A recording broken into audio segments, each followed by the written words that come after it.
Shalom. Dalam Roma pasal 12 ayat 20 Paulus berkata, "Tetapi jika seterumu lapar, berilah dia makan. Jika dia haus, berilah dia minum. Dengan berbuat demikian, kamu seperti menaruh bara api di atas kepala mereka."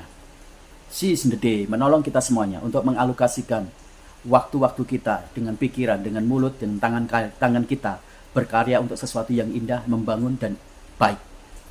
Paulus memberikan satu pesan moral. Pada saat kita dilukai, pada saat kita dimusuhin, pada saat kita difitnah, pada saat kita digosip, pada saat kejahatan ditimpakan dalam hidup kita semuanya, untuk kita menaruh bara api di atas kepala mereka. Apa artinya pesan moral yang dibagikan Paulus menaruh bara api di atas kepala mereka? Yang pertama, jangan membalas kejahatan dengan kejahatan. Ada satu kebiasaan orang zaman dulu.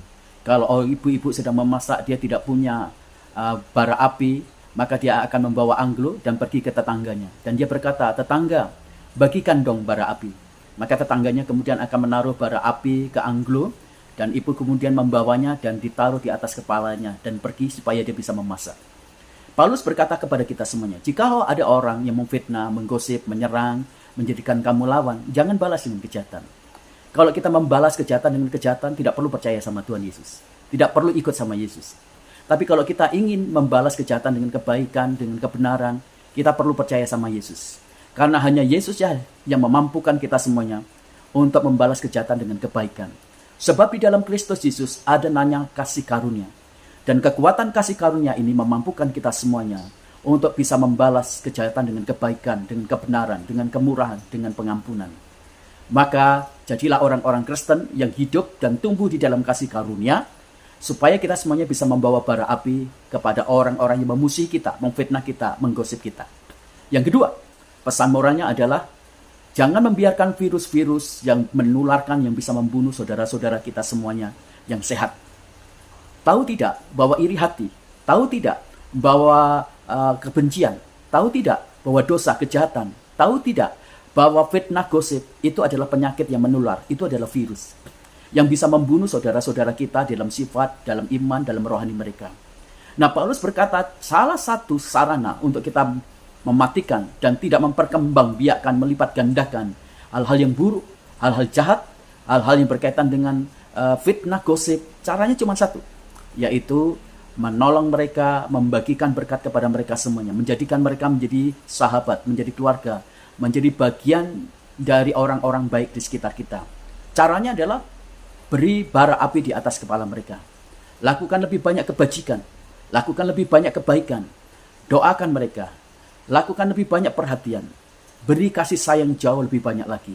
Itu adalah salah satu cara kita menghentikan virus-virus amarah, kejahatan, kebencian, dendam, iri hati, gosip, fitnah dalam lingkungan keluarga, atau mungkin di persekutuan kita semuanya.